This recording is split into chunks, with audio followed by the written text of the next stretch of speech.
morning and welcome back to the New Dawn. We're taking a look across making headlines on the dailies on this Monday, the 20th of May.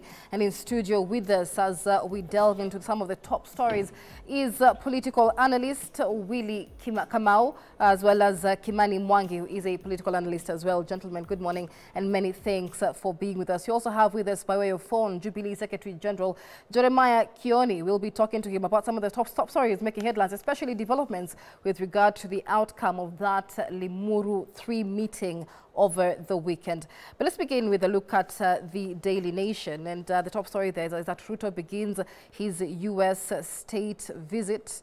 That is a top story on the Standard as well. As Ruto flies to meet Biden, Kenyans face gangs of Haiti. We'll be discussing this in a bit more detail. You know, Kimani, let me get your opening comments very briefly on your thoughts on this historic state visit. It's a great thing to Kenya, of course.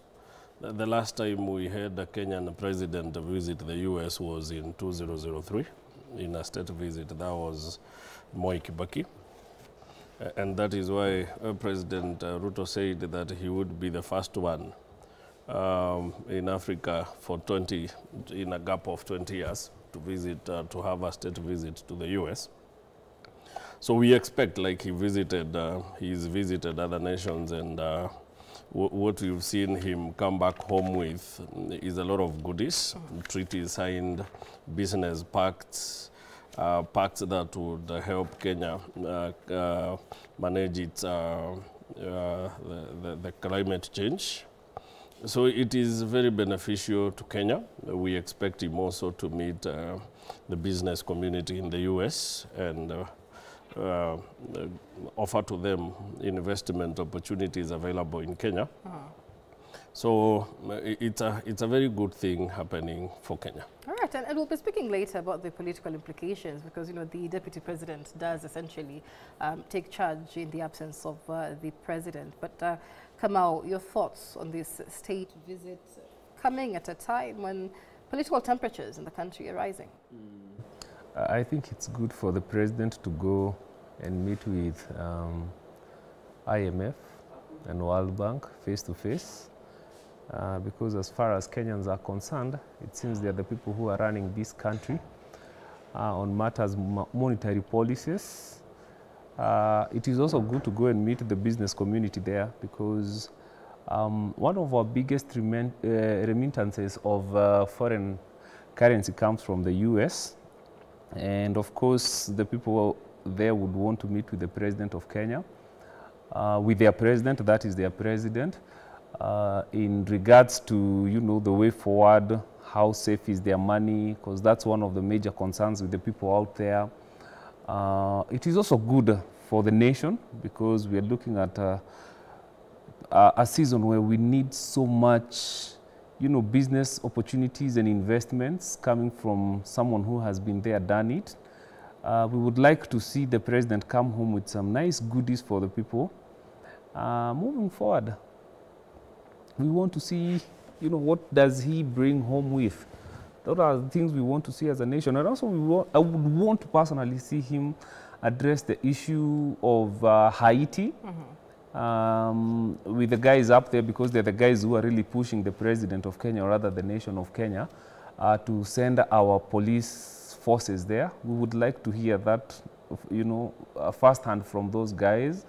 And let's hope for the best, and we wish the president the best in his tour. And again, we'll be speaking in a bit more detail about that Haiti situation that the Law Society of Kenya now says is unconstitutional. And of course, we've had these conversations before violence in Haiti spiraled further. But I'd like to begin to bring in Honorable Jeremiah Kioni, who is the Jubilee Secretary General. He is joining us by way of phone. Mheshimiwa Kioni, many thanks for being with us this morning. One of the top stories making headlines in the political scene is the outcome of that Limuru 3 meeting that took place over the weekend. And according to organizers and yourself involved, the meeting was aimed as a launching pad for the push for unity among Mount Kenya leaders. But when you read from statements of leaders from the region, there seems to be a lot of division, especially stemming from this meeting itself.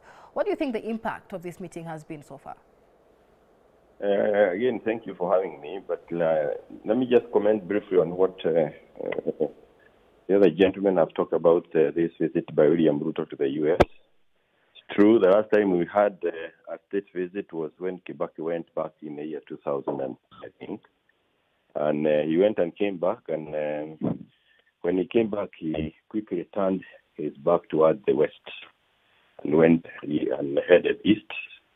And we saw the developments that we are seeing up to today. Uhuru came and continued with the east. He avoided the west. Ruto has come, he's taken us back to the west, which is where Moi had taken us for 24 years. And we saw the decline of anything useful in the country. Like they have said, I wish him well, but once bitten, twice shy. Americans are not people who invest in things. And perhaps for the benefit of many, and the Americans are the ones who had promised to deal with Mombasa Road for a long time until again Kibaki abandoned them and started looking elsewhere. So many promises, but I expect nothing from that side. You will certainly want to come back with a lot of issues to do with the multiplicity of sexes, gender, and such things. Those things will come with them. And I don't know how they'll be useful.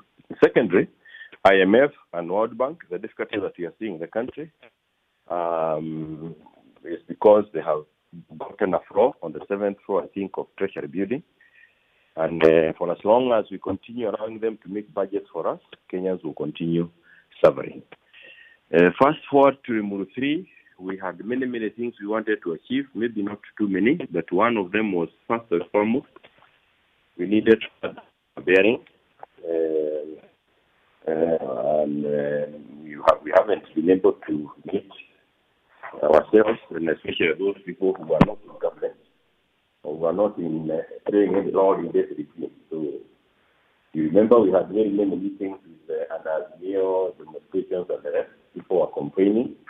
People from the region did not quite feel like the way demonstrations were done is their way.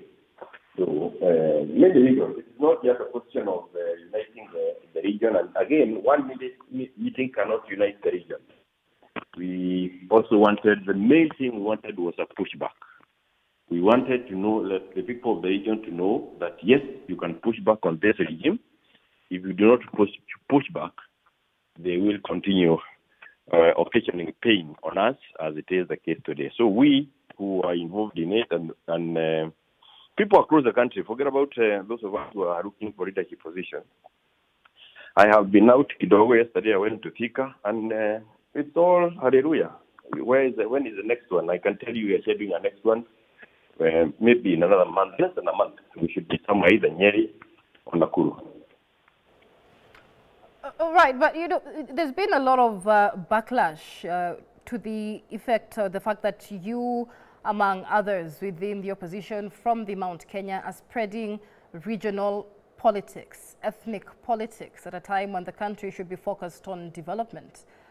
Do you think you're spreading ethnic politics from where you sit? Hello? Honorable, we can hear you, Honorable Kioni. Hello? What are your thoughts about the concerns of you and your colleagues fueling ethnic and regional politics in the country? All right, we seem to have lost contact with Jeremiah Kioni, the Easy Jubilee Secretary General. We'll be getting him back in the course of this live broadcast as we discuss the outcome of that Limuru 3 meeting. We'd like to hear your thoughts on it as well. The hashtag is New Dawn. You can speak to us on X at K24 TV. But gentlemen, let's of course continue that conversation. The Limuru 3 meeting has seen a lot of division and a lot of conversation come out from the Mount Kenya region. There are those who point an accusing finger at, the former president. There are those who point an accusing finger at the leaders from the opposition who organized this meeting. What are your thoughts, Kimani, on when you read between the lines, what is happening in the Mount Kenya region? Firstly, it's good to note that Limuru is a place that is unique with such meetings and serious political declarations from independence. The very first meeting to happen in Limuru was in 1961 that led to formation of KANU and the declaration that Jomo Kenyatta would be the leader of KANU. Then in 1966, that was the onset of getting Jaramogi Oginga Odinga out of KANU. You remember in 1966 he formed his party after he was smoked out of KANU through the meetings that was held in Limuru in 1966. But again, in 2010, there was another meeting. In fact, the first Limuru happened in 2010, where Mount Kenya agreed to support the Constitution of 2010. And it was agreed that Uhuru would be the one leading the campaign in Mount Kenya. The other one happened in 2012, Limuru too. That is when it was declared that Uhuru would be the kingpin, so to put it, in Mount Kenya. And then Honorable Jeremiah Kioni and his team organized the Limuru 3. So when you look at the other Limuru 2 meetings that has happened before this one, it has like a consensus from the region. It hasn't been a meeting organized by a section, but a meeting organized by the entire region across the board, bringing all leaders together. It hasn't been divisive. But this one, let's call it for what it is. In my opinion, because I was in attendance and I listened to everybody who spoke, Limuru 3 was more of the Azimio wing that has been left in the cold, trying to find its footing within the mountain. You remember Azimio comprised of the ODM and Jubilee as the main stakeholders. Baba has taken his ODM to the government. Now he's a friend of the government, and we can say that by so doing, ODM is now in the government. Jubilee was left out, the one that was led by the former president Kioni and Martha Karua. We could say that if we say that na Kenya and Jubilee, there is no difference in as much as they are two parties. So now that these two, Jeremiah Kioni, Martha Karua and team have been left out, so in my opinion, they felt they could take advantage of the division in Mount Kenya. People are disgruntled, apparently, by what is happening in the nation, and they felt maybe they could get a footing. It was a metamorphosis of Jubilee to the Haki coalition that was unveiled, making President Kenyatta again as the party leader for the Haki coalition.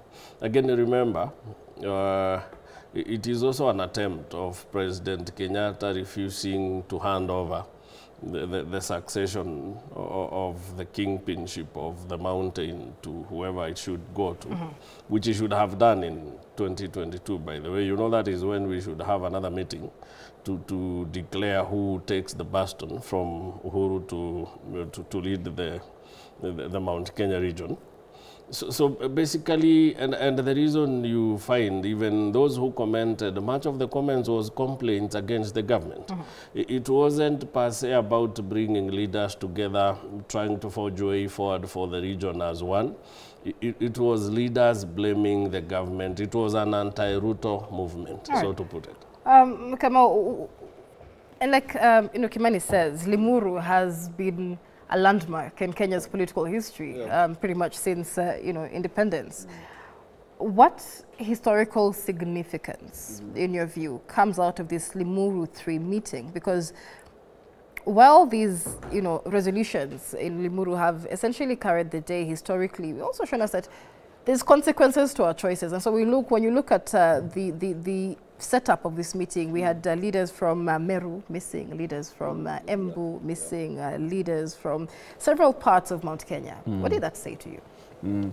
First, I think Jubilee Party owes the entire region an apology for branding that Jubilee rebranding meeting as Limuru 3. That was not Limuru 3. That was a Jubilee political gathering that is in a crisis, that is in a political crisis of relevance. And so they owe the entire region an apology because as far as I'm concerned, we need a proper Limuru 3. And historically speaking, Limuru 3 has never been about the region. it has always been about the region and the entire nation. Are Kenyans complaining today of high taxes? Yes. Is it just Mount Kenya that is being taxed, this high taxation? No, everybody is talking about it, but the timings were wrong for the Jubilee Party to try and hoodwink the people of the region. And I'm glad that my brother Kimani woke up after he was hoodwinked. Some of us were almost hoodwinked, but to the last day, we realized that we saw the scam that it was when they said that they had preferred people who were invited to that meeting and some were not invited.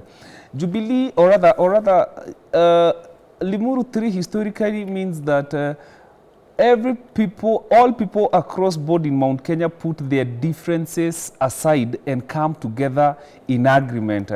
So Limuru 3, I would have liked to see someone like Rigathi Gachagua, the deputy president of this country. I would have loved to see someone like Moses Kuria,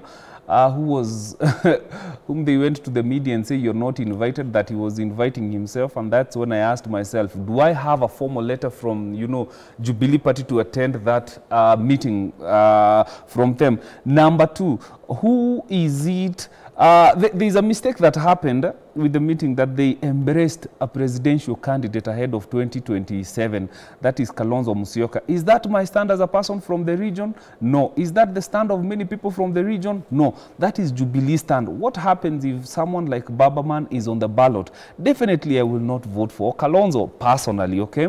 What if someone like William Ruto, the president of this country, turns around the nation economically by 2027? Will I be obliged to vote for him? Definitely yes. And so I will conclude by saying that Jubilee Party owes this region an apology for calling that political meeting a Limuru 3. We need a serious Limuru 3. I would have opted to see someone like Gachagua coming on board and say, William Ruto gave me an assignment to handle your coffee, your milk, your avocados, your macadamias, but since William Ruto gave me the job, I have not been able to deliver because of 1, 2, 3 things. I would have opted to see people from the UDA government side, which make a majority of the parliamentarians in parliament, saying, we are the majority, but we cannot perform because, government belongs to one person who is the president, and we are not able to perform. But until we see this reconciliation of all leaders across whatever board come together and say, now we are in agreement, we have put our differences aside, and this is the way forward, and Mount Kenya speak for the rest of the region and create a serious movement as far as formation of the next government is concerned, or actually going to the opposition full force. Until then, we are yet to see what a Limuru 3 is. And we're discussing then what a proper Limuru 3 would entail in terms of content. But Kimani, like you say, the aim of this meeting was to rally Mount Kenya around a common agenda. And, even the likes of Kioni said, it doesn't matter if you come from a different party.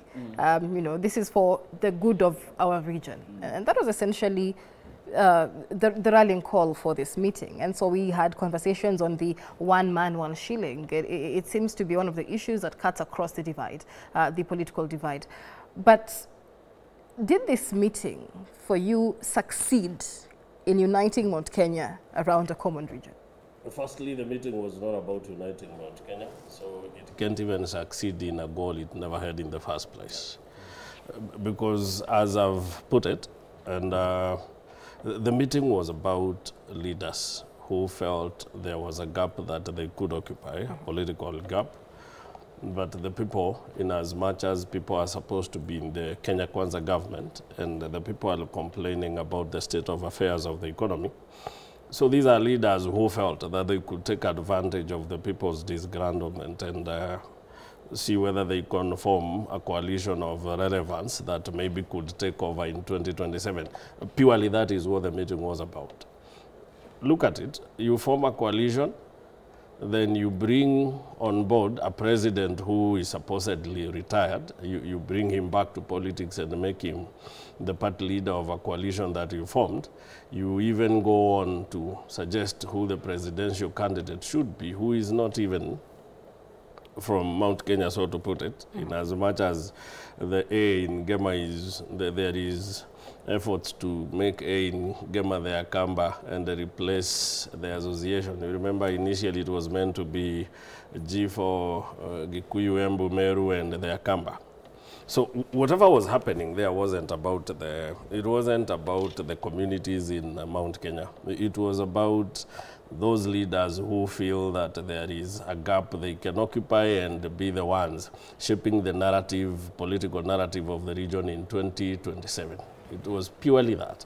There are those who believe that the meeting will not have any effect on Kenya Kwanza's support in the region, and there are those who feel, you know, with time, then it will have repercussions. What are your thoughts on the impact of this Limuru 3 meeting on Kenya Kwanza's support in Mount Kenya? It is true that many political vehicles begin simple, right? It is also true that there is discontentment among people in the region, especially because of the state of affairs of the economy. And it is also true that one who packages himself well can take advantage of the people's not being contented with the government to form a political party or a coalition that would threaten the space currently occupied by Kenya Kwanza in Mount Kenya. It depends on what they do from now. If they continue holding meetings, if they continue convincing people or spreading hate narrative towards or against Kenya Kwanza government, remember it is exactly what the Kenya Kwanza luminaries did in Mount Kenya. They started simple, gained momentum, disparaged the former president, disparaged his team, and eventually they occupied the region. So Kenya Kwanza should not take it for granted that there is a political formation in Mount Kenya that is gaining root. It should go out there, counter it with its own narratives. It is the one that has the past today. It should use the past accordingly to make sure that its presence is felt in the region. Right. You know, Kamau, the conversation around Kenya Kwanza's support in the region, and it's come out largely as a result of this meeting. And this, is it because, is there dwindling support for Kenya Kwanza in the region because of the economic situation in the country, because there's lack of development, or is it because of a promise that was made that has not been kept? Because during campaigns, the promise in the Mount Kenya region was vote for the Kenya Kwanza government. Let's have, you know, a son of the soil. Let's have Gachagua in the Kenya Kwanza government. Let's have, you know, major seats like the chair of the Council of Governors, you know, crucial committees like the budget committee. And so when the one man, one shilling, for example, came up in the BBI, Gachagua, in fact, strongly opposed it, saying, no, this is something we can do in Parliament once we have the majority. Yes. Do you think there's dwindling support because of the promises that were not kept? Yes. Actually, that is true, because Jubilee Party saw the loophole and they are capitalizing on it. My only problem with the event that happened on Friday is that they called it Limuru 3. But whatever they started as Jubilee Party is good. At this point, we as a region and as a country, we can say, let the tare and the wheat grow together. We might do the separation somewhere near 2027 towards the election. We will analyze the achievements of Kenya Kwanza or UDA government in Mount Kenya, because in Mount Kenya we don't have Kenya Kwanza government. We have the UDA government who make a majority of the people in parliament. If you look at the job descriptions as far as money is concerned, William Ruto, the president, has decided to give the issue of money on Kikuyus, people from our regions, from policymakers to the people who collect the money, to the people who allocate the money. Essentially, everything to do with the money in this country is entirely in the hands of the Kikuyus. And so William Ruto must have been a very happy man telling the Kikuyus, come and do your money magic thing in my government. So before I think of taxing people, you guys will help me with the revival of the economy. And so as at now, we have not yet felt the warmth of the promises made by Kenya Kwanza government. Reasons is because the high taxation tells us otherwise. If you look at what is happening right now in Mount Kenya, the president, for the first time in the history of this country, a sitting president, tasked a deputy president from our region on economic activities that were held on the charters. You remember the economic charters that Jubilee, not Jubilee, but the, Kenya Kwanza were holding on every region about the economic revival of every region. And so there has been that clarion call. What happened to the promises you made to us, the people of the mountain, as far as reviving of coffee, tea, avocado is concerned? Again, it brings me back to the point that for the first time in the history of this country, we have seen a sitting head of president give a deputy president from a region the task of reviving the economy. And so I would feel that the people in government are letting the people of Mount Kenya down because we don't have the economic solutions, yet they have the power. And so what is left for Kioni and his team is to grow their party on noise basis and lamentation basis, which with time will resonate with the people of Mount Kenya. And that is why I am saying let the tear and the wheat grow together. We the people will do the separation just before 2027 elections and say, hey, Kioni, you have been doing a good job on putting the government on its toes, and you guys from Kenya Kwanza government, the UDA members of parliament, and they, you know, everybody in Kenya Kwanza, you have failed in doing the one thing the president tasked you to do. Because as far as I'm concerned, the president has done his part to task the people from the mountain to make money rain in this country. All right, so let's take a break. When we come back, we'll be speaking once again to the Jubilee Secretary General, Jeremiah Kioni, as he tells us what is so radical about the Limuru 3 and what is impact will be moving forward. The hashtag is New Dawn. You can also speak to us on X at K24 TV. We'll be right back.